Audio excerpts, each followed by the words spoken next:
在咧白色恐怖时期，政府的政治单位为着要证明关伫绿岛的罪犯有接受伊的感化，就要求这寡罪犯就要参加良心救国运动，甚至佫逼因就要承认讲，佫有想要起义反乱的想法。有的人是受尽百般凌迟才会当活命，但也做伙来看讲，因是安怎行过这段黑暗路。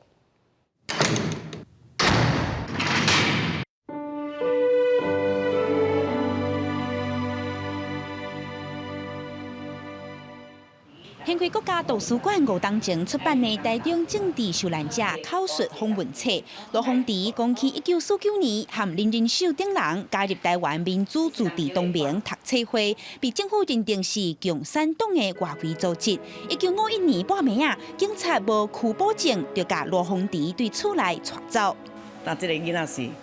互杀死，也是送去倒位，也是互送去海底嘛，唔知，阮大家哭半年哦。 迄时我还未结婚啦。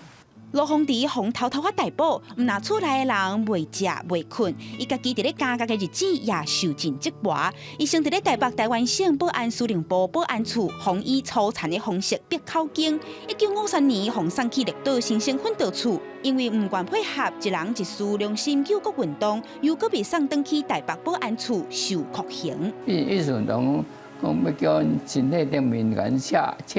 车这方向抗误啦，3、4、8嘛，这个车是车到身躯咧，啊，我迄当时唔肯嘛，叫推向了无成啊，对方未落台，所以责任拢要推予14个人迄个安尼嘛。 伫弄下来10年，罗丰迪中建天日的时已经31岁，伊的肉体伤痕累累，毋但对人失去信任，一生的名声也乌有去。落尾是亲情替伊做保，伊才通伫咧第一信用合作社食头路，搁再重新开始伊的人生。伊的人生就是我也算性命捡到的嘛，希望过着平静的日子尔啦，无啥物迄类啊啦。伊都无省地。 目睭闭紧，甲人看者，也袂去运动。伊即马真快乐，伊就是过去有迄个艰苦的过程，所以就讲，我活得真趣味啊。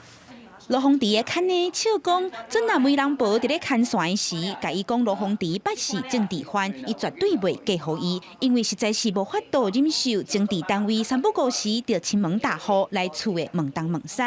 总是经过黑暗和不安。罗丰迪今年90啊，伊指望政府会当用冤枉赔偿来代替补偿，互冤枉落甲的委屈会当真正消透。记者阿敏金丹波罗台中报道。